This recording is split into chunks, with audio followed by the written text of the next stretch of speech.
बोलिए परमपिता परमात्मा की सदगुरु बंदी छोड़ कबीर साहिब की सभी संतों की सभी भक्तों की आज के आनंद की सकल हंस को बंदगी साहेब बंदगी।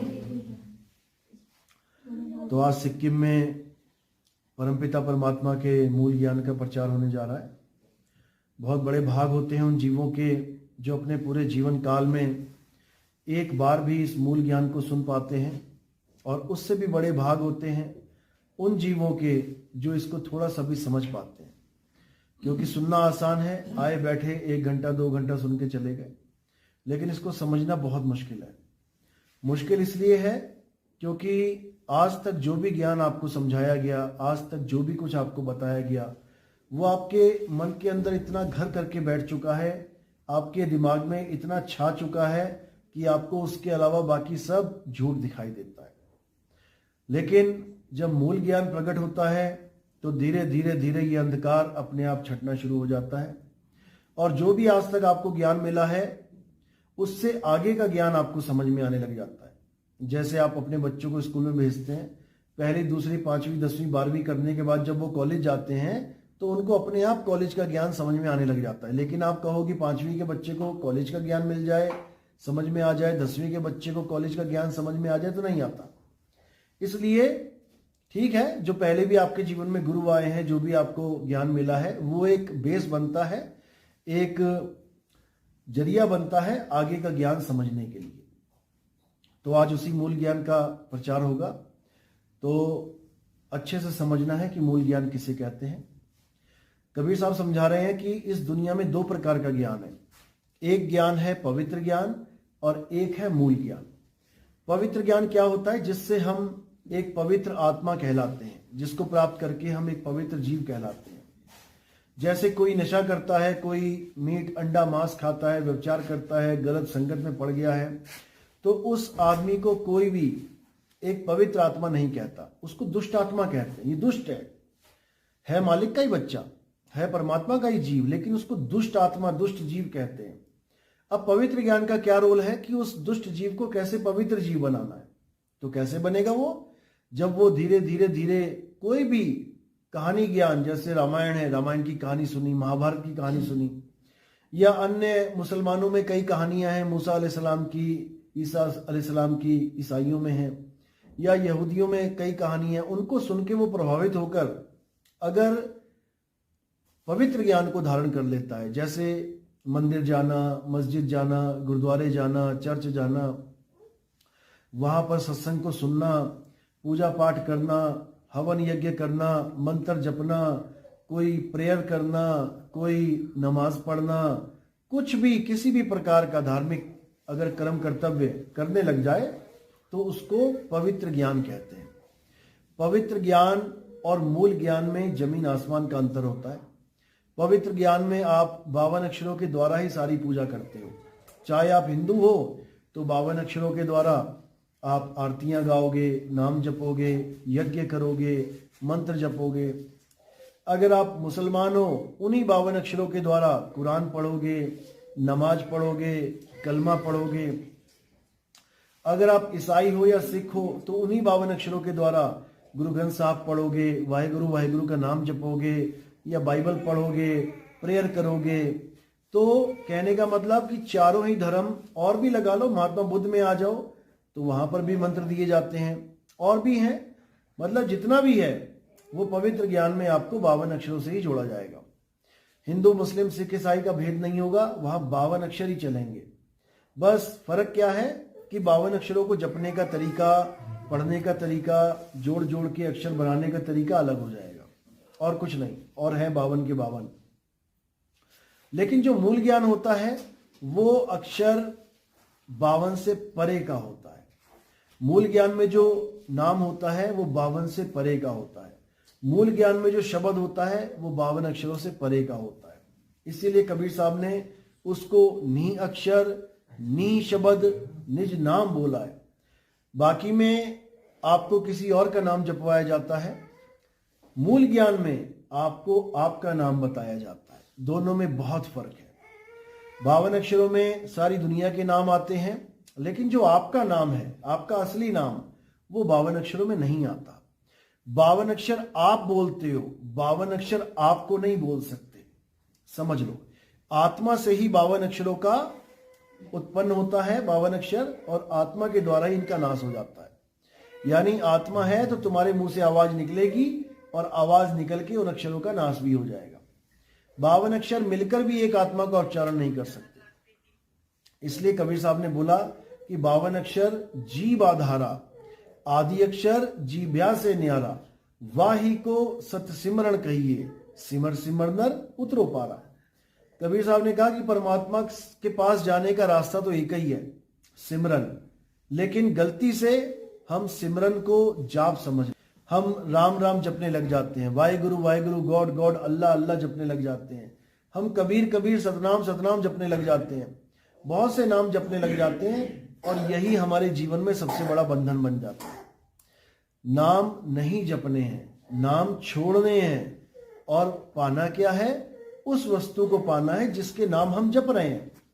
जैसे हमें प्यास लगती है तो हम पानी पानी जपते नहीं है, बल्कि पानी नाम की वस्तु को ढूंढते हैं। वो कहाँ है? मटके में है, फ्रिज में है, कहाँ पड़ी है, और जब वो मिल जाती है तो उसको पी के शांति प्राप्त करते हैं। लेकिन एक बार भी हम ऐसा नहीं करते कि आंख बंद करके बैठ के पानी पानी जपने लग जाएं। क्यों? क्योंकि वहां पर हमारी बुद्धि इतनी चलने लग जाती है, इतनी समझ में आ जाती है कि पानी पानी जपने से कभी गला गीला नहीं होगा। लेकिन जब मामला आता है परमात्मा के ऊपर, जब मामला आता है भगवान के ऊपर, तब हमारा मन हमें इतना भ्रमित कर देता है, इतने बड़े भ्रम में रख देता है कि बेटा राम राम तो तब मिलेगा जब राम राम जपेगा, अल्लाह अल्लाह तब मिलेगा जब अल्लाह अल्लाह जपेगा, वाहिगुरु वाहिगुरु तब मिलेगा जब वाहिगुरु वाहिगुरु जपेगा। इसी प्रकार नाना प्रकार के गुरु नाना प्रकार के मंत्र दे के कहते हैं बेटा ये मंत्र जपेगा तो तुझे परमात्मा मिलेगा। यहां हमारी बुद्धि लॉक हो जाती है। ये काल भगवान और माया हमारी बुद्धि को लॉक कर देते हैं। वो इतना भी हमें नहीं समझने देते, सोचने देते कि नाम जपने पे जब दुनिया की कोई छोटी से छोटी वस्तु नहीं मिल रही तो सबसे बड़ी चीज परमात्मा वो कैसे मिल जाएगा। नाम जपने से जब हमें पैसा पैसा करने से घर में पैसा नहीं आ रहा तो रब रब करने से रब कैसे मिल जाएगा। तो काल और माया का यही दाव लग जाता है और ये जीव सारी उम्र राम राम रटता रटता अल्लाह अल्लाह वाहिगुरु वाहिगुरु करता करता इस मनुष्य जन्म को खो देता है, बर्बाद कर देता है। तो कबीर साहब क्या समझा रहे हैं कि तुम्हें ऐसा गुरु चाहिए जो तुम्हें तुम्हारा निज नाम दे और ये त्रिगुणात्मक नाम यानी कि पैदा होने वाला, पलने वाला और खत्म होने वाला नाम, इससे तुम्हारा पीछा छुड़वा दे।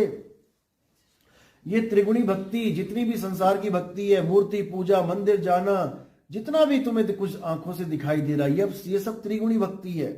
यानी ब्रह्मा जी के द्वारा पैदा होती है, विष्णु के द्वारा पलती है और शंकर जी के द्वारा संहार हो जाती है। त्रिगुणी भक्ति है, ये त्रिगुणी संसार है। तो साहिब समझा रहे हैं तीन गुणों की भक्ति में ये भूल पड़ा संसार और कहें कबीर निज नाम बिन कैसे लागे पार। यानी तुम जब तक किसी और का नाम जप रहे हो, किसी का भी A to Z, तब तक तुम्हारी मुक्ति नहीं हो सकती।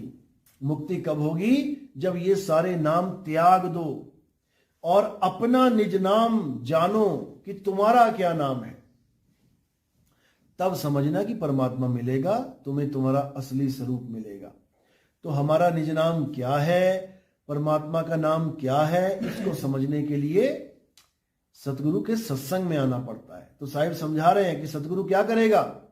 सोई गुरु पूरा कहावे जो दो अक्षर का भेद बतावे, एक छुड़ावे और एक लखावे, तब प्राणी निज घर को जावे। यानी सतगुरु जब तुम्हारे जीवन में आ जाएगा तो क्या करेगा? एक छुड़ावे और एक लखावे। यानी ये जितने भी नाम हैं, हिंदी, पंजाबी, उर्दू, फारसी, पुर्तगीज, चाइनीज, जापानीज, मलेशियन, जितने भी हैं, डच, फ्रेंच, स्पेनिश, जो भी है, ये सब अक्षरों को तुम्हारे जीवन से हटा दे। कोई भगवान भगवान नहीं, कोई राम राम नहीं, कोई गॉड गॉड नहीं, कोई अल्लाह अल्लाह नहीं, सारे नामों को तुम्हारे जीवन से निकाल दे और तुम्हें उस तत्व का ज्ञान कराए जिसका नाम राम है, जिसका नाम अल्लाह है, जिसका नाम वाहिगुरु है, जिसका नाम गॉड है, जिसका नाम यहोवा है, जिसका नाम बुद्ध है, वो ज्ञान करवा दे। इसलिए साहिब ने समझाया कि एक नाम को जान के अरे दूजा दे बहा, यानी उसको बहा दे। जैसे कई लोग अस्थियां बहा देते हैं, हो गया काम, जाने दो, ऐसे ही तुम भी इन नामों को बहा दो, लेकिन कब? जब तुम्हें सच्चा नाम देने वाला गुरु मिल जाए, तुम्हारा नाम देने वाला गुरु मिल जाए। तो कह रहे हैं एक नाम को जान के दूजा दे बहा, और चंचल से निश्चल भया, नहीं आवे नहीं जा। यानी फिर चंचलता खत्म हो जाएगी, ये आना जाना, बार बार पैदा होना, फिर वही लीला करना, बच्चे हो गए, बच्चे से बड़े हो गए, जवान हो गए, शादी हो गए, बच्चे हो गए, दादा परदादा बन गए, फिर मर गए, फिर पैदा हो गए, फिर यही काम करके फिर मर गए, जन्मों जन्म बीतते चले गए, जन्मों जन्म बर्बाद हो गए, आज तक वही काम चल रहा है। देखो अभी भी बच्चे थे थोड़े दिन पहले, अब जवान हो गए, थोड़े दिन बाद बूढ़े हो जाएंगे, वही काम चल रहा है। और ये मत सोचो कि ये तुम्हारा पहला जन्म है, जन्मों जन्म बीत गए, जन्मों जन्मों से खेल चल रहा है, लेकिन ये खेल खत्म नहीं हो सकता। कब तक? जब तक आप अपने स्वरूप को ना जाने, जब तक तुम्हें ये ना समझ में आ जाए कि मैं कौन हूं, क्या मैं शरीर हूं, क्या मैं ये नाशवान शरीर हूं? बिल्कुल नहीं। क्या मैं एक आदमी, एक औरत, एक बच्चा, बूढ़ा, जवान ये हूं? बिल्कुल नहीं। तो कबीर साहब समझा रहे हैं कि जब तक तुम्हें ये नहीं पता लगा कि तुम्हारा स्वरूप क्या है, तब तक तुम्हें मुक्ति नाम की कोई चीज मिलने वाली नहीं। चाहे तुम सारी उम्र एक टांग पे खड़े होके अल्लाह अल्लाह वाहिगुरु वाहिगुरु गॉड गॉड कबीर कबीर करते रहो, एक टांग पे खड़े होके सारी उम्र बिता दो, क्योंकि वो भक्ति में नहीं काउंट होगी। वो कहां काउंट हो जाएगी? तपस्या में। वो तब कहलाएगा। लोग सोचते हैं भक्ति का क्या मतलब है, पानी में खड़े हो जाओ, हाथ जोड़ लो, आंखें बंद कर लो, कोई नाम जपने लग जाओ, कोई भी, ये भक्ति है? बिल्कुल नहीं। कोई सोचते हैं आराम से बैठ जाओ, आंखें बंद करके ध्यान करो, अंधेरे में देखते रहो, प्रकाश आ जाएगा, ज्योत जग जाएगी, तरह तरह के रंग दिखने लग जाएंगे, गुरु जी का रूप आ जाएगा, ऐसा हो जाएगा, वैसा, ये भक्ति है? ये भी नहीं। कोई सोचता है जीभ घुमा के गले में लगा लूं, वहां से अमृत टपक रहा है, उसको मैं पीता जाऊं, वो भक्ति है? वो भी नहीं, वो मुद्रा है, खेचरी मुद्रा। कोई सोचता है मैं कानों में उंगलियां डाल के अनहद नाद को सुनता रहूं, सारी उम्र बिता दूं उसी में, तब मेरी भक्ति पूर्ण हो जाएगी, ये भी भक्ति नहीं है। कोई सोचता है कि मैं त्रिकुटी में ध्यान धर के सोहंग का जाप कर लूं, या वाहिगुरु वाहिगुरु जप लूं, या अल्लाहु अल्लाहु, या कोई भी ओम सोहंग जप लूं, यानी श्वासों में कोई भी नाम जप लूं, वो भक्ति है? वो भी नहीं। वो भी आत्मज्ञान नहीं है। वो कौन सा ज्ञान है? वो श्वासा ज्ञान है, वो श्वासों का ध्यान है, आत्मा का ध्यान नहीं है। श्वास आ रही है, कौन सा नाम लेना है, श्वास जा रही है, कौन सा नाम लेना है, इसका ध्यान रखो। तो किसका ध्यान रखा? श्वासों का ध्यान रखा, कब आ रही है, कब जा रही है, आते में कौन सा नाम लूं, जाते में कौन सा नाम लूं, आते में सो, जाते में हंग। ध्यान कहां है? या तो 52 अक्षर पे है, सो हंग पे, या फिर श्वास पे है। आत्मा कहां है? आत्मा पे ध्यान कहां गया? बिल्कुल नहीं गया। इसी को कबीर साहब कहते हैं, जो जन होंगे जोहरी और रतन लेंगे बिलगाए, सोहंग जपी मुआ और मिथ्या जन्म गवाए। कहते हैं सोहंग सोहंग जप के सारी उम्र बिता दी, मर गया, और ये जन्म मिथ्या झूठ में गवा दिया, सच को नहीं जान पाया। क्यों? क्योंकि सच इन सबसे परे है। सच क्या है? आज सच, जुगाद सच, है भी सच, नानक होसी भी सच। लेकिन वो है क्या? वो सतनाम है। देखो क्या कह रहे हैं, एक को सतनाम, यानी एक सतनाम, दो नहीं है वो, एक सतनाम कर्ता पुरुष, वही असली परमात्मा है। निरभव, निर्वैर, यानी वो निडर है, किसी से डरता नहीं, और निर्वैर है, किसी को मारता नहीं। निरभव निर्वैर अकाल मूरत, यानी वो काल से रहित है, उसको कोई मार नहीं सकता। अजूनी, यानी वो कभी किसी जून में नहीं आता। लोग कहते हैं परमात्मा इस शरीर के अंदर है, अरे ये तो जून है, ये तो काया है, जून, 84 लाख जून। लेकिन नानक साहब कह रहे हैं अजूनी, यानी जून के अंदर ना आने वाला। परमात्मा इस शरीर में नहीं रहता है। लोग इसी में उलझे पड़े हैं कि परमात्मा शरीर के अंदर रहता है, इसीलिए हम लोग वापस नहीं जा पा रहे अपने घर। एक तोते को पकड़ के लाया कोई, उसको पिंजरे में डाल दिया, अब क्या हुआ, तोता भूल गया, रहता रहता रहता भूल गया अपने घर को। अब तोते को क्या समझाया जा रहा है कि यही तेरा घर है, इसी घर में तेरा परमात्मा रहता है, यानी पिंजड़े में ही परमात्मा रहता है। तो तोते के मन में कभी ये ख्याल आएगा ही नहीं कि मैं पिंजड़ा छोड़ के बाहर जाऊं, वो पिंजड़े में ही खुश है। यही काल भगवान चाहता है कि तोता कभी उस घर को ना जान पाए जिस घर से उसको पकड़ के यहां पे लाया गया है। अगर पता लग गया, जैसे कोई जेल में है कैदी, अगर कैदी ये भूल गया कि मैं जेल में हूं, उसको जेल में ही मजा आने लग गया, तो उसको घर समझ लेता है। देखो जेलों में जाके कैसे कैसे कैदी हैं, अपना दबदबा बना के रखते हैं, डॉन बने हुए हैं, वहां बाकियों पे अधिकार चला रहे हैं, हुक्म चला रहे हैं, उनको अपना घर समझ लिया उसने जेल ने, और वो भूल गया कि मैं यहां कैदी हूं, मुझे भी फांसी होने वाली है। सब मरेंगे, यहां सब मरेंगे, लेकिन कोई ये बताने वाला नहीं मिल रहा कि तू यहां कैदी है और तेरा पिता जेल के बाहर है। अगर ये पता लग जाए, ये समझ में आ जाए, तो वो कैदी कहीं ना कहीं से बाहर निकलने की कोशिश करेगा। देखो कैदी कोशिश करते हैं, कई बार सरिया काटने लग जाते हैं, कई बार गड्ढा खोदने लग जाते हैं। उनको पता लग जाता है कि मैं जेल में हूं और मेरा लक्ष्य क्या है, यहां से बाहर निकलना, भागना। लेकिन ये उनके समझ में आता है जो इस बात को मान जाते हैं कि हम जेल में हैं, हमारा परमात्मा जेल में नहीं है। अगर परमात्मा जेल में है तो फिर मिलना किससे है, फिर तो दोनों अंदर ही हैं, मिले ही हुए हैं। यही चीज समझ में नहीं आ रही किसी को, और पूरा पूरा जन्म बर्बाद करके ऐसे ही जा रहे हैं। तो कबीर साहब क्या कह रहे हैं, कबीर साहब समझा रहे हैं कि सबसे पहले तो ये समझ लो कि परमात्मा तुम्हारी काया में नहीं है, अजूनी है।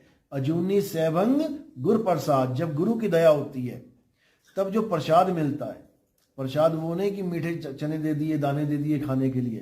प्रसाद का मतलब होता है नामदान। गुरु का असली प्रसाद होता है नामदान। जब गुरु तुम्हें भेद बताता है, कैदी को बताता है कि बेटा निकलना कहां से है, वो गुप्त दरवाजा कहां पर है जहां से तुझे इस जेल में डाला गया था और उसके बाद उसको बंद कर दिया गया, वहीं खुदाई चालू कर, वही दरवाजा है, वो सीधे तेरे घर की तरफ जाता है, लेकिन तुझे पता नहीं है, इसलिए तेरा ध्यान कभी उस दरवाजे की तरफ जाता ही नहीं है। तो कहां से निकल जाता है, 9 द्वारों से।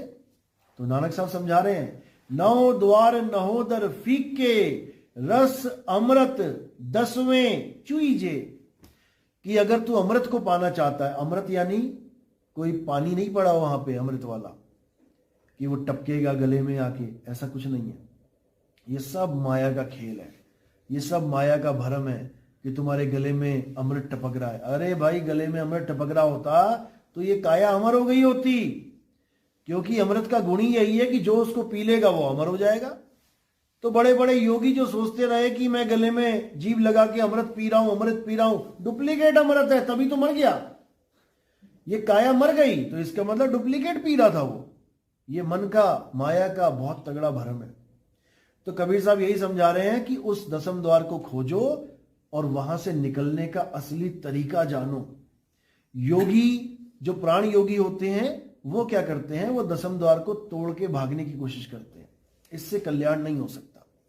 इससे क्या होगा, 10वें द्वार से ज्यादा निकल जाएगा, और इससे ज्यादा क्या होगा, और जो 10वें द्वार से निकल जाएगा वो राजा की योनि में आ जाएगा, राजा बन के आ गया। कहते हैं 9 द्वारे संसार सब 10वें योगी साध, एकादश खिड़की बनी कोई जाने संत सुजान। यानी कि 9 द्वार से संसार निकलता है, 10वें द्वार से योगी निकलता है, और जो 11वां द्वार है वहां से कौन जाता है, वहां से कबीर साहब का भगत जाता है। और कहां समाता है, शब्द में समाता है। तो इसी को साहिब ने बोला है कि जाप मरे अजपा मरे अनहद भी मर जाए, सुरत समाये शब्द में वाको काल न खाए।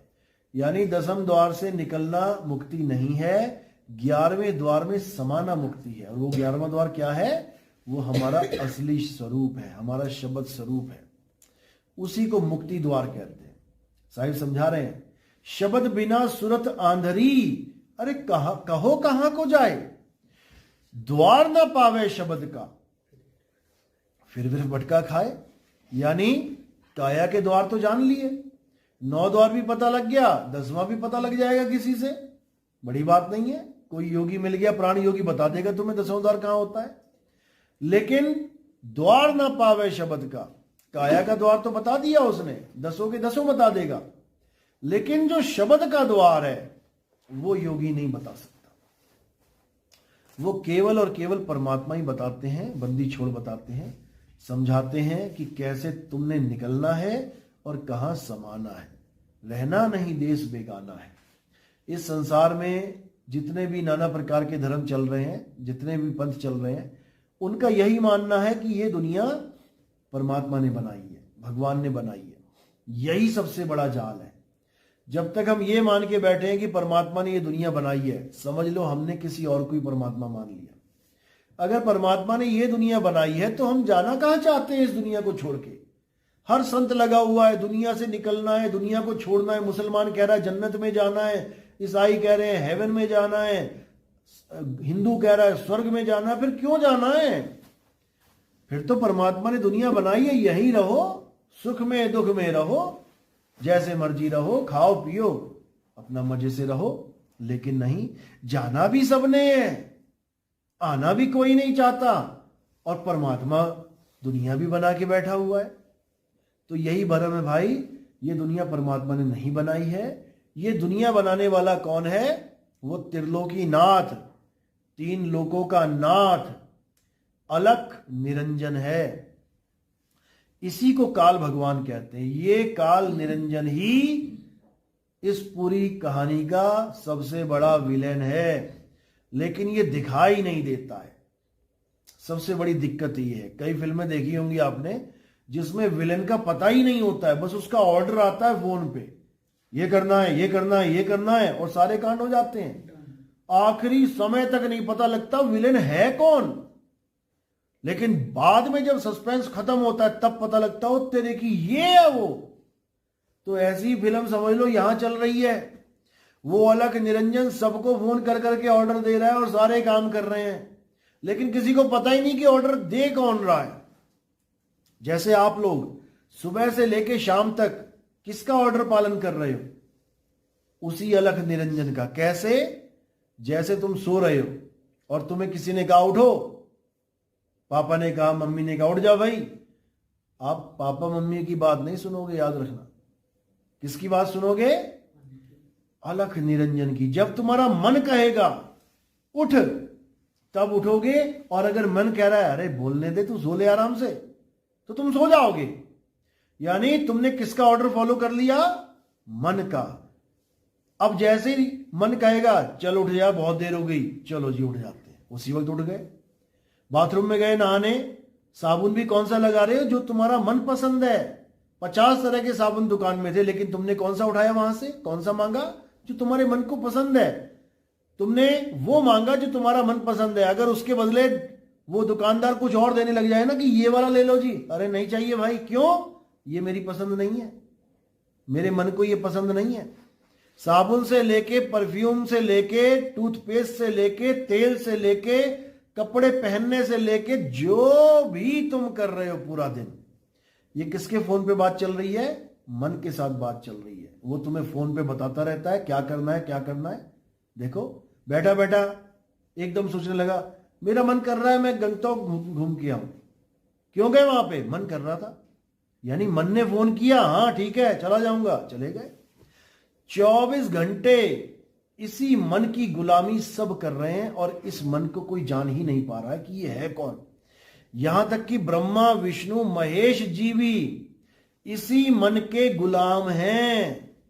समझ लो, सारे काम इनको मन ही करवाता है। बिना मन के तुम कुछ कर ही नहीं सकते। ये इतना शातिर है मन। इसी को अलख निरंजन कहते हैं। इसी की भक्ति सारे देवी देवता करते हैं। आप देखो जयकारे लगते हैं ना, रामायण देख लो, महाभारत देख लो, उसमें कहीं ना कहीं आपको मिल जाएगा कोई ना कोई अलख निरंजन। यहां बाबा लोग घूमते थे लाल चोला पीला चोला पहन के कई, और अलख जगाते थे। उनको पूछ लो बस ये अलख निरंजन है कौन। देखो फिर क्या बातें चलती हैं। क्या बोलेंगे कि वो एक ज्योत स्वरूप है, यहां प्रकट है, यही है अलख निरंजन।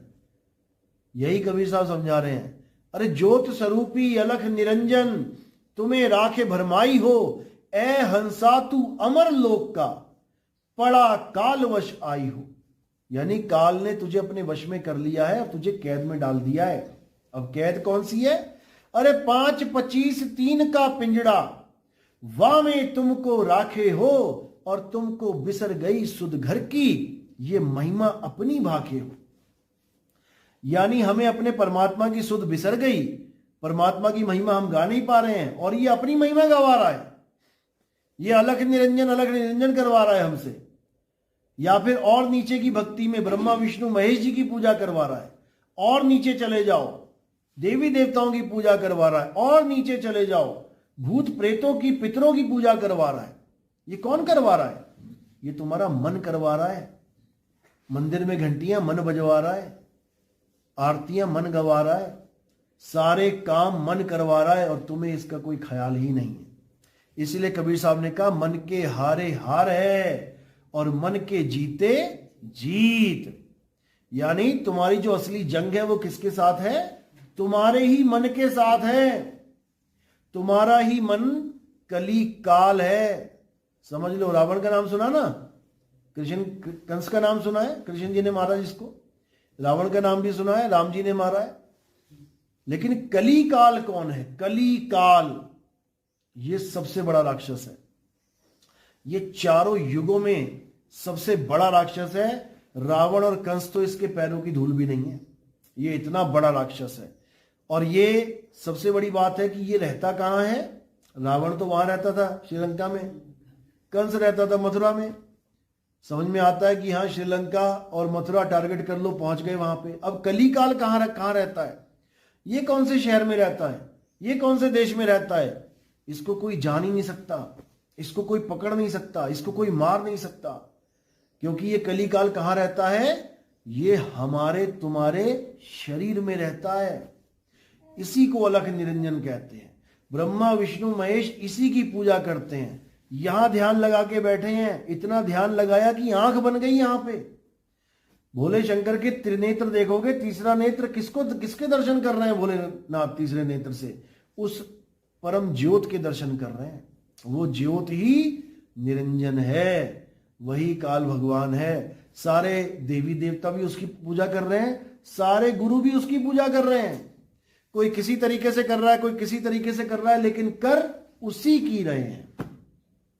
इसीलिए कबीर साहब ने बार बार समझाते हुए कहा कि देव निरंजन सकल शरीरा और तामे भ्रम भ्रम रहल कबीरा।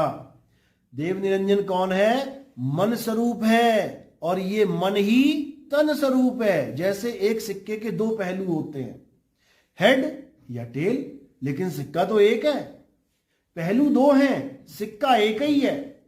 इसी प्रकार या साकार या निराकार, या तन या मन, पहलू दो हैं लेकिन वस्तु एक ही है। जैसे बर्फ या पानी, पहलू दो हैं लेकिन वस्तु एक ही है। वही बर्फ है, वही पानी है, वही तन है, वही मन है, वही साकार है, वही निराकार है। और इसमें उलझा सारा संसार है। अब इससे क्या करना है? इससे बाहर निकलना है। कबीर साहब समझा रहे हैं बात को, कह रहे हैं कोई सरगुण में रीझ रहा, दादू साहब की वाणी है, कोई सरगुण में रीझ रहा कोई निर्गुण ठहराए, अटपट चाल कबीर की दादू मुंह से कही ना जाए। यानी ना तो साकार ना निराकार, परमात्मा ना साकार है ना निराकार है, दोनों से न्यारा, निर्गुण सरगुण दोनों से न्यारा। और जानेगा कोई जानन हारा। जिस पर मालिक की कृपा हो, बंदी छोड़ की दया हो, वो इस ज्ञान को समझ जाएगा और साकार निराकार दोनों से परे अपने मूल स्वरूप को जानेगा। साकार निराकार क्या है? जो आपको सामने दिख रहा है, कोई भी वस्तु जो साकार है उसको साकार कहते हैं। जैसे आप लोग का शरीर, सबका शरीर साकार है, दिखाई दे रहा है। और एक है निराकार। निराकार क्या है? जिसमें ये शरीर विद्यमान है, यानी दोनों हाथों के बीच में ये जो गैप है, इस गैप को तुम कितना ही बड़ा खींच लो, इस गैप के अंदर ही हम सब बैठे हुए हैं। यानी शरीर हो गया साकार और ये गैप हो गया निराकार। अब मैं कौन हूं? मैं दोनों को देखने वाला हूं।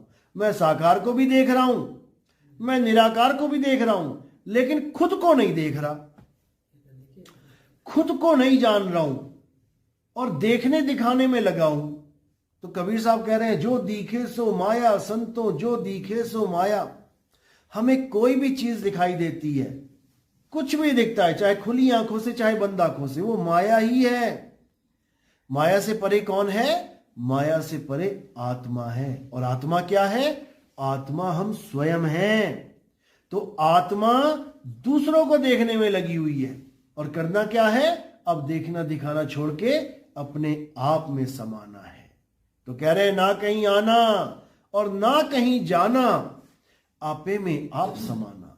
जब तुम अपने आप में समा जाओगे तब तुम ना साकार में जाओगे ना निराकार में जाओगे। अब तुम्हें कोई शरीर की जरूरत भी नहीं पड़ेगी कि मैं किसी मां के गर्भ में जाऊं, शरीर धारण करके आऊं। शरीर का खेल ही खत्म हो जाएगा, काल का जाल ही खत्म हो जाएगा, क्योंकि काल का जाल शरीर ही है। ये तुम्हें शरीरों में रखता है और तुम्हें सारे पाप पुण्य कैसे भुगतवाता है? पाप करोगे तो तुम्हारे टांगे तोड़ देगा, हाथ तोड़ देगा, आंखें फोड़ देगा। और पुण्य करोगे तो तुम्हारे इसी शरीर में बढ़िया बढ़िया जेवर, बढ़िया बढ़िया सोने की चैने, अंगूठियां, कान की बालियां, बड़े बड़े मुकुट डलवा देगा सोने के, राजा महाराजा बन के बैठ जाओगे। लेकिन रहोगे काया के काया में ही, रहोगे बंधन में ही। चाहे राजा बन जाओ चाहे भिखारी बन जाओ, रहोगे तो काया में, रहे तो कैदी के कैदी। तो यही समझाया साहिब ने, आए हैं तो जाएंगे राजा रंक फकीर, और एक सिंहासन चढ़ चले एक बंधे जंजीर। अगर भक्ति करोगे सत भक्ति तो सिंहासन आएगा, सिंहासन आएगा, उसके ऊपर बैठ के जाओगे। और अगर करोगे काल भगवान की भक्ति, अधूरी भक्ति, तो फिर जंजीरों में बांध के लेके जाएगा, यानी शरीरों में धारण करके लेके जाएगा, सूक्ष्म शरीर को पकड़ के लेके जाएगा। अंत समय में जो यमराज आता है, यमदूत आता है, लोग कहते हैं यमराज आ गया, यमदूत आ गए, वो किसको पकड़ के लेके जाते हैं? शरीर तो यहां पड़ेगा पड़ा रह गया। मरने के बाद कहते हैं यमराजा लेके जाता है, तो लेके कहां गया? ये तो पड़ा हुआ, ये तो हमें ले जाना पड़ रहा है जलाने के लिए, दबाने के लिए। यमराजा क्या लेके गया? किसको लेके गया? हमारे सूक्ष्म शरीर को, सूक्ष्म शरीर को। वो सूक्ष्म शरीर कैसा होता है? कभी देखा किसी ने सूक्ष्म शरीर कैसा होता है? देखा कभी? देखा है, रोज देखते हो। जब तुम सो जाते हो तब तुम्हारा ये वाला शरीर यहीं पड़ा रह जाता है, बिस्तर पे पड़ा है, और तुम्हें चार आदमी घसीट के लेके जा रहे हैं और तुम देख रहे हो, अरे भैया छोड़ दो मुझे। शरीर वहीं पड़ा हुआ है बेड पे, उसको कोई हाथ नहीं लगा रहा, लेकिन सपने में चार आदमी घसीट के लेके जा रहे हैं, तुम्हें मार रहे हैं और तुम डर रहे हो। उसके बाद कोई शेर आया, शेर के आगे फेंक दिया, वो तुम्हें काट रहा है, तुम तड़प रहे हो। फिर एकदम आंख खुलेगी तुम्हारी, कहोगे शुक्र है ये सपना था, बाप रे बाप कहां फंस गया था मैं। यानी शरीर यहीं पड़ा हुआ है, लेकिन फिर भी तुम सुख और दुख भोग के आए हो। इसी प्रकार जब तुम्हारी मृत्यु होती है तो तुम्हारा शरीर तो यहीं पड़ा रह जाता है और तुम्हें यमदूत मार मार के लेके जाते हैं। उसकी पूरी कहानी डिटेल में कहां लिखी है? गरुड़ पुराण में लिखी हुई है। लोग कहते हैं जी हमारा बच्चा मर गया, हमारे पिता मर गए, हमारी मां मर गई, अब गरुड़ पुराण का पाठ करवाना है। अरे मरने के बाद क्या पाठ करवा रहे हो? गरुड़ पुराण का पाठ करवाना है, जीते जी करवाओ, ताकि लोगों को पता लगे कि मरने के बाद होता क्या क्या है। लोगों को पता लगे कि कर्मों का फल कैसे मिलता है। कुरान में यही बातें जीते जी पढ़ाई जाती हैं। कई मुसलमान लोग हैं कहते हैं ऐसी कोई किताब नहीं है जिसमें हर कर्म का फल हो। हमें इसलिए कुरान अच्छी लगती है क्योंकि उसमें हर कर्म का फल बता रखा है। चोरी करोगे तो ऐसा हो जाएगा, डाका डालोगे ऐसा हो जाएगा, व्यभिचार करोगे ऐसा हो जाएगा, गाली दोगे तो ये होगा, कुछ करोगे तो ये होगा, वो करोगे तो वो होगा, सारा कुछ डिटेल में है। तो वो कहते हैं हमें इसलिए अच्छा लगता है और किसी ग्रंथ में ऐसा नहीं है, गलत फहमी है उनको। हमारे धर्म में भी गरुड़ महापुराण जो है उसमें A to Z बात लिख रखी है कि आप क्या करोगे तो आपके साथ क्या होने वाला है। मछली खाओगे तो कौन से नरक में जाओगे और क्या क्या होगा वहां पे, मुर्गी खाओगे तो क्या होगा, बकरा खाओगे तो क्या होगा, A to Z लिख रखा है सारा। और ब्राह्मणों के बकरा खा लोगे फिर तुम्हारे लिए और स्पेशल ट्रीटमेंट मिलेगा तुम्हें, बढ़िया वाला। क्योंकि आजकल ब्राह्मण इतना मांस खाने लग गए हैं, सोचते हैं हम तो ब्राह्मण हैं, ब्राह्मण के तो सारे कार्य कितने भी कर्म होते हैं सब माफ होते हैं। पहली बात तो वो इस गलत फहमी में है कि ब्राह्मण कोई जात होती है। ब्राह्मण कोई जात नहीं होती है। जो ब्रह्म को जान ले वही ब्राह्मण है। जो पिंड को पहचान ले वही पंडित है। तो ब्राह्मण कोई जात नहीं है कि तुम ब्राह्मण के घर जन्म गए हो तो तुम्हारे सारे पाप माफ हो गए। कत्ल करके देख लो किसी का। वो ब्राह्मण ही था जिसको योगी ने गोलियां मरवा मरवा के मारा, उसको उज्जैन में। ब्राह्मण ही था वो भी। गलत काम करोगे मारे जाओगे, इसमें कोई माफी वाली बात ही नहीं है। तो गरुड़ पुराण में तो यहां तक लिखा है कि अगर कोई ब्राह्मण पाप करता है तो उसको डबल सजा मिलती है। क्यों? ज्ञानी पुरुष ये काम करेगा तो डबल सजा मिलेगी, अज्ञानी करेगा तो समझ में आता है कि चलो बच्चा है कोई बात नहीं। जैसे 18 साल से पहले कोई कत्ल कर दे तो उसको फांसी देने का प्रावधान नहीं है। भले उसने 2 कत्ल कर दिए, नहीं मिलेगी फांसी। क्यों? क्योंकि उसको पता ही नहीं है, बच्चा है भी, तो उसको बाल सुधार गृह में डाला जाता है। इसी प्रकार हमारे जितने भी कर्म हैं उसका सारा लेखा जोखा गरुड़ पुराण में बता रखा है। मांस खाने वाले को हमारे धर्म में एंट्री अलाउड ही नहीं है, लेकिन हमारा धर्म ही ऐसा है, कोई कुछ बता ही नहीं रहा। बल्कि और मंदिर में बकरे कटवा रहे हैं। नेपाल में तो पता नहीं क्या क्या कटवा देते हैं। एक त्योहार ऐसा आता है 10-10 हजार जानवरों को एक साथ काट दिया जाता है, क्योंकि किसी को पता ही नहीं है कि ग्रंथों में लिखा क्या है। तो इसीलिए कबीर साहब बार बार समझा रहे हैं कि वेद कतेव झूठ नहीं भाई, और झूठे हैं जो समझे नहीं। उनमें हर प्रकार का कर्म का फल लिखा हुआ है, और मांस खाने वालों को एंट्री बिल्कुल बैन है हमारे ग्रंथ धर्म में। जैसे मुसलमानों में अगर कोई सूअर का मीट खा ले तो वो मुसलमान नहीं रह गया, वो नहीं रह गया मुसलमान, खत्म है कहानी। और यहां तक कि कुरान पाक में अगर एक भी अक्षर मुसलमान उंगली कर देता है कि ये अक्षर गलत है या मैं इसको नहीं मानता, तो वो मुसलमान नहीं कहला सकता। यानी कि सारे नियम A to Z आप मानोगे तो आप इस धर्म में हो, नहीं तो भाई आप कहीं और देखो। बिल्कुल सीधी सी बात है। तो हमारा धर्म क्या है? हमारा धर्म दया है, दया ही हमारा धर्म है। और अगर हमने दया का त्याग दिया तो हमारा कोई धर्म नहीं है। हमारा परिवार क्या है? सारा संसार हमारा परिवार है, वसुधैव कुटुंबकम। अगर हमने अपने आप को अलग और दूसरों को अलग मानना शुरू कर दिया तो हम इस धर्म में नहीं है, समझ लो। यानी हमारा परमात्मा सब में विराजमान है। अगर हम इस बात को नहीं मानेंगे तो हम इस धर्म में नहीं है। इसीलिए गा रहे हैं तुझ में राम, मुझ में राम, सब में राम समाया। वो पापियों में भी विराजमान है, वो पुण्य कर्मियों में विराजमान है, वो सब में विराजमान है, लेकिन गुप्त तरीके से विराजमान होता है। वो विराजमान होता हुआ भी न्यारा होता है सबसे। वो इस काया से, इस मन माया से न्यारा होता है। लोग कहते हैं अगर इसमें परमात्मा है तो ये क्यों बकरा काट रहा है? कहते हैं क्या कसाई में भी परमात्मा है? बिल्कुल है। तो फिर बकरे क्यों काट रहा है? अज्ञानता में, क्योंकि उसको खुद नहीं पता कि उसके अंदर परमात्मा है। उसको पता लग जाए तो सदना कसाई की तरह भगत बन जाए। सदना कसाई भी बकरे काटता था। कबीर साहब ने एक जोत जलाई और सदना कसाई बन गया सीधे संत महात्मा। उसकी बाणियां गाते हैं लोग।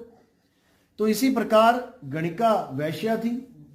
वैश्या को नहीं पता था कि मेरे अंदर परमात्मा विराजमान है, लगी हुई थी गलत काम करने में।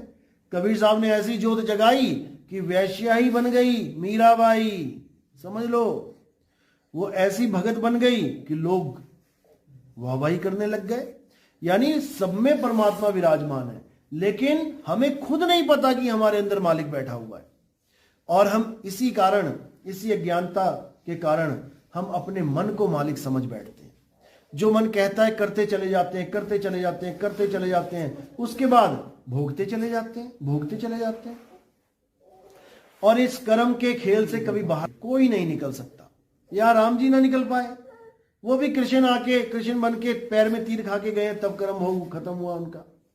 तो इसी प्रकार कर्म सबको भुगतना पड़ेगा। कर्म ना भुगतना पड़े उसका क्या तरीका है? मात्र एक तरीका है, केवल एक तरीका है। आपको कोई कर्म नहीं भोगना पड़ेगा। पिछले कर्मों का तो ये शरीर बन गया प्रारब्ध का, ये तो भोगना ही पड़ेगा। लेकिन इसके बाद ना कोई शरीर मिलेगा ना कर्म भोग होगा। उसका क्या तरीका है? मात्र एक तरीका है। क्या है? अकर्ता हो जाओ। अगर आप अकर्ता हो गए, जैसे आपने फिल्मों में देखा होगा, कोई आदमी है जिसने बहुत मर्डर कर दिए, ये कर दिया, वो कर दिया, बैंक में डकैती मार ली, लेकिन उसने एक ऐसा वकील कर लिया जिस वकील ने उसके सारे कागज ओरिजिनल पेश कर दिए हैं, डुप्लीकेट, लेकिन पूरे इंतजाम से ओरिजिनल के जैसे ही कागज पेश कर दिए। जाके होटल में बुकिंग दिखा दी कि जिस तारीख को डाका डाला था, हमारा बंदा तो वहां पर 3 दिन सिंगापुर में बैठा हुआ था। वहां के सारे डॉक्यूमेंट्स पेश कर दिए, जज देख रहा है, हाँ ये तो वहां था। यानी ऐसा शातिर वकील हमें चाहिए जो हमारे सारे गुनाह यह साबित कर दे कि हमने किए ही नहीं। तब समझ लो कि अब तुम्हें बाइज्जत बरी होने से कोई नहीं रोक सकता। तो वो कौन है? वकील। कबीर साहब ही वो वकील हैं। वाणी भी आती, तू कर ले गुरु वकील, मुकदमा भारी है। यानी बहुत भारी मुकदमा लगा हुआ हमारे ऊपर। ये कोई एक जन्म का मुकदमा नहीं है, जन्मों जन्म का मुकदमा लगा हुआ है। हमारा बच्चा पैदा हुआ, पैदा होते ही उसकी किडनी लीवर खराब है। अब बताओ, वो बेचारा अभी तक उसने कुछ सांस भी नहीं ली, कोई कर्म नहीं किया, पहले ही भुगतान मिल रहा है। ये क्या हो, ये कैसे? मुसलमान कहते हैं जी एक बार हम पैदा होते हैं, एक बार मरते हैं, दोबारा कोई पैदा नहीं होता। तो तुम्हारा बच्चा पैदा हुआ, उसको पैदा होते ही पी लिया है, किडनी फेलियर है, दिल में छेद है, तो भाई अल्लाह को क्या पड़ी थी वो बच्चे को पैदा करती है उसको बीमारियां देने की? और 1 महीने बाद मर गया वो बच्चा। ना नमाज पढ़ पाया, ना पूजा कर पाया, ना पाठ कर पाया, और एक ही बार पैदा होना था तो पैदा होके चला गया। तो उसका मकसद ही क्या था पैदा करने का? ना उसकी कोई परीक्षा हो पाई। मुसलमान कहते हैं कि अल्लाह परीक्षा लेने के लिए पैदा करता है, तुम्हें कष्ट देगा, देखेगा कि तुम कष्ट में नमाज पढ़ रहे हो कि नहीं पढ़ रहे हो, तुम कष्ट में अल्लाह पे यकीन रखते हो कि अरे वो 1 महीने का किस पे यकीन रखेगा? उसको तो अपना नाम तक नहीं पता कि मेरा नाम क्या है, मेरे पिता का नाम क्या है, मैं अल्लाह को पूजूं कि वाहिगुरु को पूजूं, नमाज पढ़ूं कि मैं आरती गाऊं। उस 1 महीने के बच्चे को क्या पता? तो वो दोजख में जाएगा या जन्नत में जाएगा, यही फैसला कर लो पहले। ना उसने ऐसा कोई काम किया जिससे किसी का दिल दुखे, तो कहां जाएगा वो? अरे वो पुराने कर्म भुगतने आया था, अब भुगत के दोबारा उसको मौका मिलेगा, दोबारा इंसान बन के आएगा, क्योंकि उसने ऐसा कोई काम किया ही नहीं जिससे वो जानवर की योनि में जाए। जानवर की योनि में हम तब जाते हैं जब हम जानवरों वाला काम करते हैं। समझ लो, डॉक्टर हम तब बनते हैं हम जब डॉक्टरी करते हैं। समझ लो, इंजीनियर हम तब बनते हैं जब इंजीनियरिंग करते हैं। हम कोई भी कोर्स करते हैं हम वही बन जाते हैं। इसी प्रकार जानवर हम तब बनेंगे जब हम जानवरों वाले काम करेंगे। हम लोगों को मारेंगे, काटेंगे, खाएंगे, हम जानवरों को पकड़ के तरसाएंगे, तड़पाएंगे, तो बनेंगे जानवर। कर्म ऐसे कर दिए। इसलिए इंसान बनने के लिए पहले इंसानियत में आ जाओ। इंसानियत धारण करोगे, मानव धर्म को धारण करोगे तो मानव बनोगे।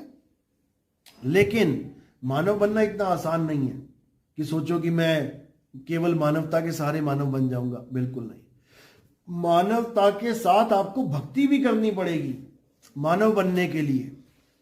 और वो क्या है? वो है सत भक्ति।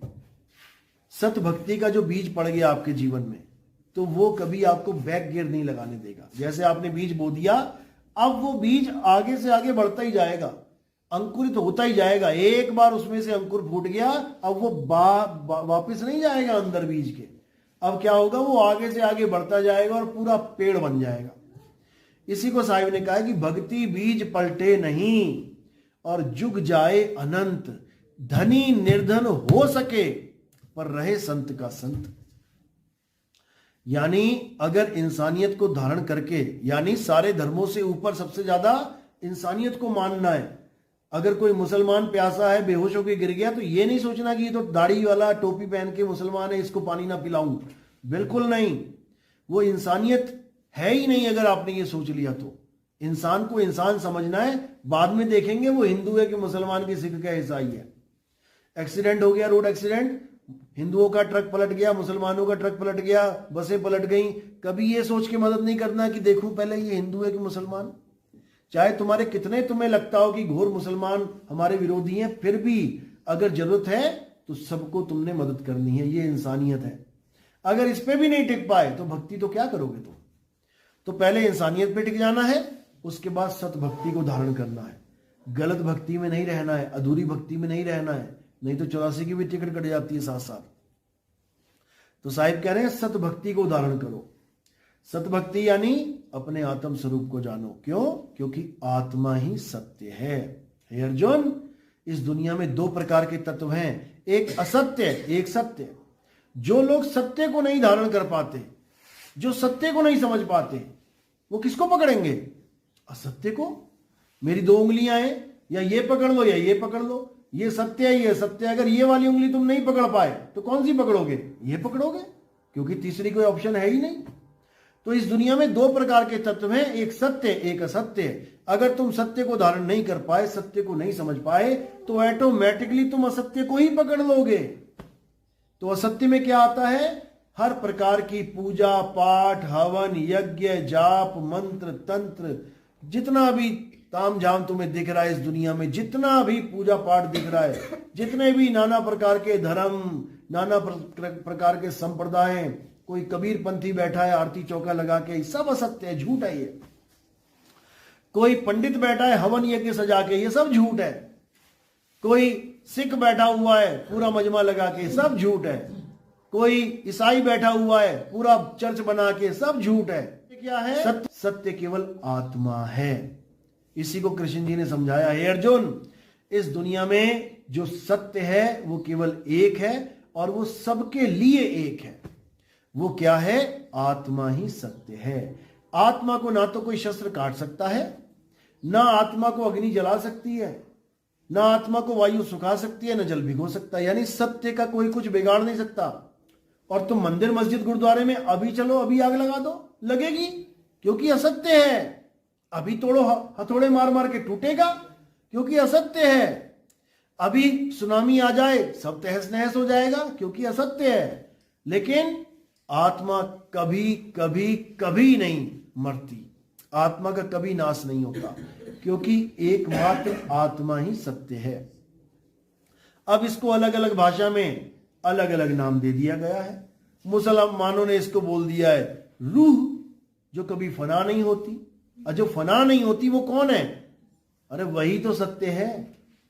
ईसाइयों में कह दिया गया soul never dies, soul is immortal. अरे जो इमॉर्टल है वही तो सत्य है। उसी को बोल दिया जाता है द होली स्पिरिट। उसी में भगवान के नाम को बोला जाता है कि होली स्पिरिट। जीसस कौन है? होली स्पिरिट, यानी पवित्र आत्मा। पवित्र आत्मा का मतलब ही है सत्य। लेकिन लोग पवित्र आत्मा बोल के पकड़ के शरीर बैठ जाते हैं। किसका शरीर? जीसस का शरीर पकड़ लिया। 2 हाथ 2 पैर, आंख नाक मुंह, इसकी पूजा कर रहे हैं और बात कर रहे हैं होली सोल की, होली स्पिरिट की। दिक्कत यही है। नानक साहब के ग्रंथ में, गुरु ग्रंथ साहब में साफ लिखा है कि आत्म देव पूजिए गुरु के सहज सुभाए। उसमें लिखा है कि आत्म देव की पूजा करो, क्योंकि आत्मा ही सत्य है। लेकिन पूजा किसकी हो रही है? तलवारों की पूजा कर रहे हैं, तीरों की पूजा कर रहे हैं, खंडे की पूजा कर रहे हैं, ग्रंथ की पूजा कर रहे हैं। आत्मदेव कहां गया? आत्मदेव कहां चला गया? किसी को पता ही नहीं है कि आत्मदेव की पूजा कैसे की जाती है। तो आत्मदेव को छोड़कर बाकी हर चीज की पूजा करने में लग गए। वही हिंदुओं ने किया। गीता पढ़ रहे हैं, 7-7 दिन का पाठ चल रहा है, आत्मा की बात चल रही है, लंबी लंबे श्लोक बोल रहे हैं, नयनम छिन्दन्ति शस्त्राणि नयनम दहति पावका। और जब 7 दिन की खत्म होती है भागवत, तो उठा के मूर्ति पुजवा देते हैं, उठा के कृष्ण जी की पूजा करवा दी, उठा के हवन यज्ञ करवा दिया। सब असत्य। अब आत्मा कहां चली गई? अब वो कहां चली गई जिसको कोई काट नहीं सकता, जला नहीं सकता? क्योंकि इनको इसका ज्ञान ही नहीं है। इसीलिए हर धर्म में असत्य का प्रचार प्रसार हो चुका है। और ये किसने किया है? ये कर्म कली काल ने किया है। जो तुम्हारे अंदर मन बैठा है ना, यही पुजवाता है तुमसे हर असत्य वस्तु को। और ये कभी नहीं चाहता कि तुम सत्य को धारण करो। ये कभी नहीं चाहता कि तुम आत्मा के बारे में कुछ जानो। अभी इतना आत्मा आत्मा कर रहा हूं ना मैं, अभी थोड़ा बहुत पता भी लग रहा होगा। घर जाके पता क्या करेगा? मन बोलेगा, अरे जाने दे, क्या होती है आत्मा वात्मा, छोड़। अरे मंदिर चलते हैं, गुरुद्वारे चलते हैं, चर्च चलते हैं। क्योंकि ये चाहता है कि तुम असत्य के साथ जुड़े रहो। हाँ, ये मन बड़ा शातिर है। जहां असत्य की बात चलेगी वहां तुमसे 20 बार माथे टिकवाएगा, प्रभु जय हो। और जहां सत्य की बात चलेगी, आत्मा की बात चलेगी, वहां कहेगा अरे फालतू की बात है, छोड़ इसको। बाद में देखेंगे। क्यों? क्योंकि इस मन को पता है कि अगर इसको कोई मार सकता है तो ये आत्मा के द्वारा ही मारा जा सकता है, आत्म ज्ञान के द्वारा ही ये मारा जा सकता है। कबीर साहब इसका इशारा भी कर रहे हैं, मन को मार गगन चढ़ जाई और मान सरोवर पैठ नहाई। कबीर साहब कह रहे हैं इस मन को कोई नहीं मार सकता। ये काया भी मर जाए, शरीर भी मर जाए, तब भी तुम्हारा मन नहीं मरेगा। याद रखना, अरे माया मरी ना मन मुआ और मरी मरी गया शरीर, आशा तृष्णा नाम हुई कह गए संत कबीर। यानी शरीर के मारे जाने पर भी मन नहीं मरता, ये इतना शातिर है। इसको मारने का एक ही तरीका है, अपने स्वरूप को प्राप्त कर लो। क्यों? क्योंकि ये मन जिंदा ही तुमसे है, ये सारे काम करवा ही तुमसे रहा है, ये एक भी काम खुद नहीं कर सकता। किसी के मन में एकदम बात आई शराब पीने चलते हैं, ये जा नहीं सकता, ये तुम्हें कह रहा है चल चलें चल चलें, और अगर तुमने कह दिया हाँ चलते हैं तो ये शरीर उठ के चल पड़ेगा। अगर तुम शरीर को ना हिलने दो, अच्छा तूने शराब पीनी है जा पिया, अपने मन को बोलो जा पिया, ये खत्म है कहानी इसकी। लेकिन ये किसी को समझ में नहीं आ रहा। तो कबीर साहब समझा रहे हैं दोहे के माध्यम से, मन जाता है तो जाने दे, तू थाम के राख शरीर, और उतरा पड़ा कमान से क्या कर सके तीर। तीर से कैसे मरता है आदमी? जब वो कमान पे चढ़ता है, और कमान पे ही ना चढ़ा तो तीर मारो, तुम कैसे मारोगे उसको? मरेगा ही नहीं, वो डंडे तीली की तरह काम करेगा तीर, लेकिन कमान पे चढ़ा दिया तो गोली की तरह काम करेगा। इसलिए कबीर साहब समझा रहे हैं कि इस मन से बचो, ये मन बहुत शातिर है, मन के मते न चालिए, मन है पक्का दूत। ये असली दूत है जिसको हम कहते हैं काल भगवान, यही है असली खतरनाक विलेन। लेकिन इसके बारे में कोई जानता नहीं है, इसलिए इसका शिकार हो जाते हैं। अरे बड़े बड़े ऋषि मुनि नहीं बचे, नारद मुनि जैसे जो पूरा दिन नारायण नारायण कर रहे हैं, उनके अंदर भी छुपा बैठा है, उनके मुंह से भी अपने भगवान को श्राप दिलवा दिया। अपने ही भगवान को जिसका नाम 24 घंटे जप रहा है नारद मुनि, उसको श्राप दे दिया इस मन ने। और नारद सोच रहा है हे प्रभु ये मेरे मुंह से कैसे निकल गया? क्यों? ये निकला नहीं है, निकलवाया गया है। तुम्हारे मुंह से वो जो चाहता है निकल जाता है। तुम्हें गुस्सा आ गया, पिता ने कुछ बोल दिया, और भड़के दोनों में तुमने पिताजी को गाली दे दी। उसके बाद थोड़ी देर बाद सोच रहे हो कमाल हो गई, मैंने पिताजी को गाली कैसे दे दी? क्यों? क्योंकि तुम्हारा पूरा कंट्रोल उस मन के हाथ में है। इतना शातिर है ये मन, तुम्हारी एक एक एक्टिविटी को जानता है, तुम्हारी एक एक कमजोरी को जानता है, कहां तुम फिसल सकते हो सब जानता है, कैसे कैसे सीन बना देगा तुम्हारे आगे, कैसे कैसे ख्वाब दे देगा तुम्हें, और तुम उठ के उसके साथ चल पड़ोगे। ऐसे ही फंसाता है ये मन ऐसे ही फंसाता है। उसके बाद कर्म के जाल में फंसा देता है। तो इसी को समझना है, जब तक इसको नहीं समझा तब तक किसी का कल्याण नहीं होगा। तो इसी मन का खेल खत्म करने के लिए कबीर साहब क्या कहते हैं कि अपने आत्म स्वरूप को जानो। आत्म स्वरूप को जैसे ही जान लोगे, ये मन का सारा खेल खत्म हो जाएगा, मन और माया का खेल बिल्कुल खत्म हो जाएगा। फिर तुम्हें एक एक बात ऐसे क्लियर दिखाई देने लग जाएगी जैसे सफेद दीवार पे हल्का सा भी काला दाग लगा हो, तुम्हें एकदम दिखाई दे जाएगा। वो सफेद कपड़ों पे छोटा सा भी दाग हो काला, एकदम तुम्हारी नजर में आ जाएगा। इस प्रकार तुम्हें मन की हर चाल अभी नहीं समझ में आ रही।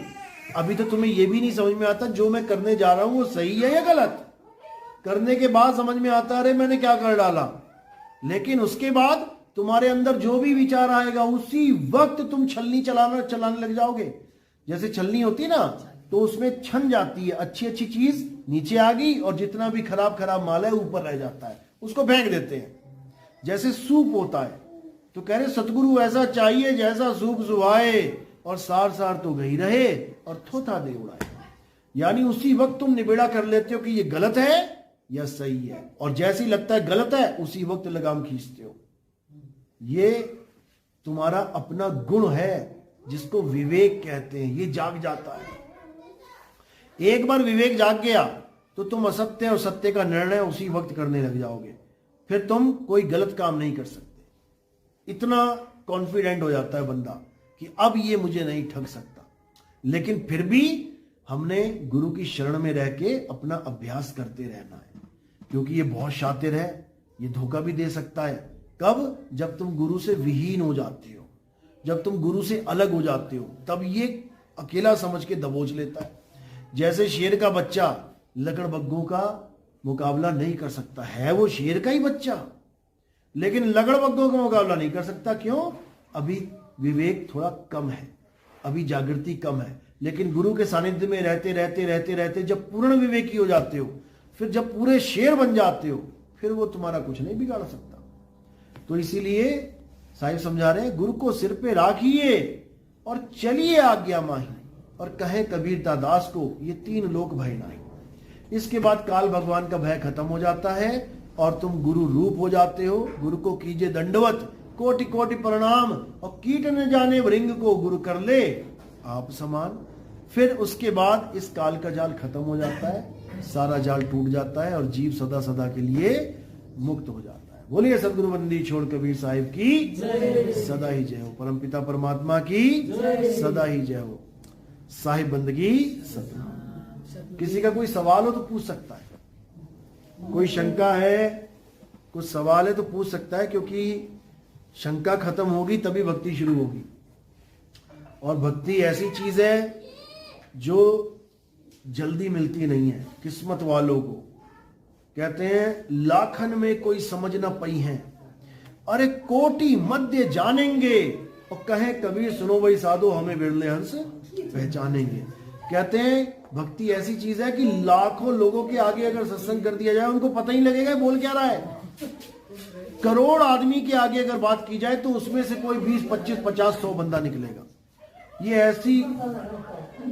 ऐसा सत्संग होता है, क्योंकि इसमें समझ में ही नहीं आता करना क्या है, करूं क्या। ना कोई राम राम, ना कोई अल्लाह अल्लाह, ना कोई कबीर कबीर, ना कोई मंत्र जंत्र, ना कोई पूजा, ना कोई पाठ, करना क्या है। इसी में बंदा उलझा रहता है। तो अगर कोई शंका है तो पूछ सकते हैं। समझ में आई मेरी बात? क्या बताया मैंने? हिंदी तो पूरी समझ में आती है, बस ठीक है। तो इसको अच्छे समझ लो कि हमें भक्ति करनी है तो क्यों करनी है। भक्ति का मतलब होता है कि आप अंत समय आने से पहले, यानी मृत्यु आने से पहले, अपने आप को जान लो कि मैं क्या हूं। क्योंकि जब अंत समय आएगा, मृत्यु आएगी, तो तुम्हारी हालत खराब हो जाएगी। उसके बाद तुम डॉक्टरों के पास भागोगे, अपने माता पिता को अरदास करोगे, मुझे बचा लो, पापा बचा लो, मम्मी बचा लो। ये कौन करेगा? जो भक्ति नहीं जानता। और जो भगत होगा वो ये बात कभी करेगा ही नहीं। वो क्या करेगा? 101% अपने गुरु के ज्ञान पे भरोसा करके वो आखिरी दाव लगाएगा। वो दाव लगाएगा जैसे किसी ने तैरना सीख लिया अपने गुरु से पानी में। अब एक है जिसने नहीं सीखा और एक है जिसने सीख लिया। अब जैसे ही उन दोनों को धक्का दिया जाएगा तो जिसने नहीं सीखा वो रोएगा, चीखेगा, चिल्लाएगा, बचाओ बचाओ करेगा ही। किसी को फेंक कर देख लो तुम, चाहे बच्चा हो, चाहे जवान हो, चाहे बूढ़ा हो, इससे मतलब ही कोई नहीं है। वो तड़पेगा, चीखेगा, चिल्लाएगा, क्योंकि उसको तैरना नहीं आता।